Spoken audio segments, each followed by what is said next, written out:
Hello everyone, I hope you're enjoying a gorgeous spring day, much as I am in my current location, even though it's technically still winter here in the Northern Hemisphere. A couple of days ago, I made a video in which I addressed the possibility that Israel may launch a full-scale war, including a ground invasion to address its Hezbollah problem on its northern border. To recall, Hezbollah is the most powerful component of Iran's axis of evil, which consists of Hezbollah in Lebanon, Hamas in Gaza, and the Houthis in Yemen, and various Shiite militias arrayed in Iraq and Syria. Iran has spent the past couple of decades building up these militias toward an apocalyptic showdown with Israel, which wasn't to happen until Iran acquired its own nuclear arsenal with which it would neutralize Israel's. Thus, under Iran's nuclear umbrella, all of the aforementioned militias, which Iran equipped with hundreds of thousands of conventional rockets and missiles over the past 20 years, would simultaneously launch this inventory of missiles towards the aim of destroying Israel. But Hamas betrayed this plan by jumping the gun and attacking Israel on its own without prior coordination with Iran or the other militias. It couldn't resist the opportunity afforded to it on October 7th when it learned of the rave concert that was to take place just a couple of miles away from its frontier with Israel.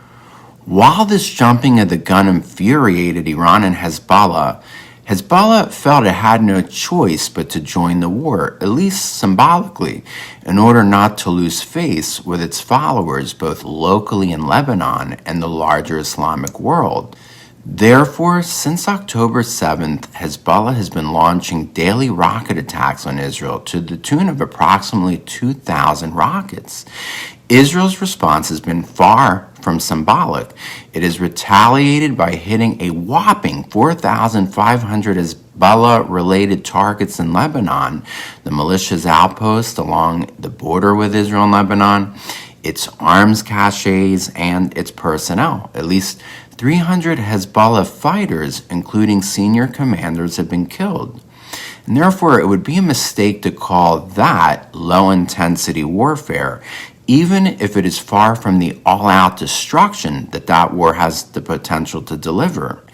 Now, I mentioned in that last video that Israel's presented Hezbollah with the following ultimatum. You, Hezbollah, have until tomorrow, March 15th, to retreat to the Litani River, which is about 18 miles north of the border, per the ceasefire agreement that ended the war between the two nemesis back in the summer of 2006. Or Israel will ramp up things dramatically, attacking Hezbollah and its host country Lebanon with all of its might.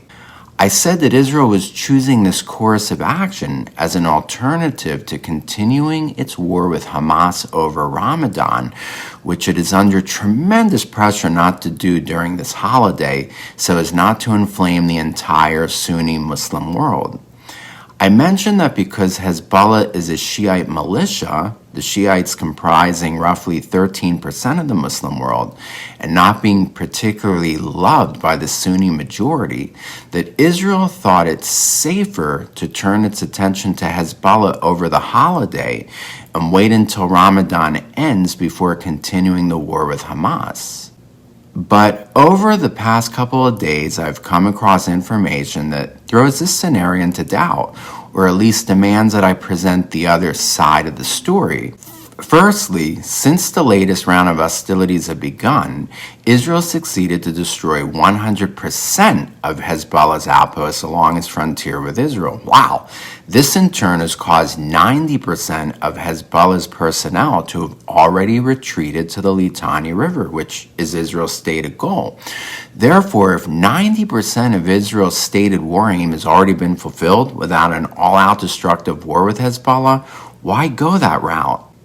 In such an all-out war, Hezbollah has an arsenal of 200,000 rockets that, if launched, could forever change the skyline of Israel's cities. Secondly, Israel may not have the manpower to open up the second front in the current war. Just a couple of days ago, a colonel in the reserves, Ronan Cohen, said that this is the first war in Israel that we are unable to fight on two fronts. This shows what has happened to the army over the past 20 years. Now, what exactly is he referring to? Well, two things in particular. Over the past 20 years, Israel chose to thin out its army, reducing the overall number of soldiers in uniform in order to make it more lean, or in its words, more professional. And secondly, you have a massive Jewish population in Israel that's not contributing to the army at all, namely the Hasidic Jews, who make up 13% of the overall Jewish population of the country and 17% of draft-age males. How many individuals are we talking about? A whopping 66,000 eligible males. Since 1948, this community has been given a blanket draft deferment, and they are fighting tooth and nail to preserve the status quo. Why? Well, they will claim they're fighting for the country behind the scenes by their pious observation of the religion and Torah study. But the real reason is because the Israeli army is the great melting pot of the country, wherein religious, secular, Jews, Druze, and some Muslim and Christian Arabs all serve together. The elders of the Hasidic community, therefore, fear that when their youth leave the ghetto and are exposed to other lifestyles and points of view, that they will simply bolt that community.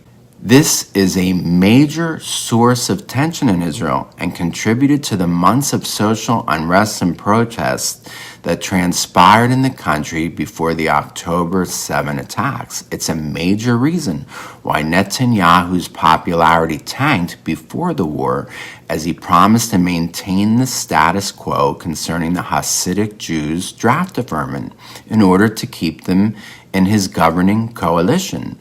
Because of this Hasidic Jewish dereliction of army duty, the country is simply short of manpower to prosecute a large-scale, multi-front war at the same time.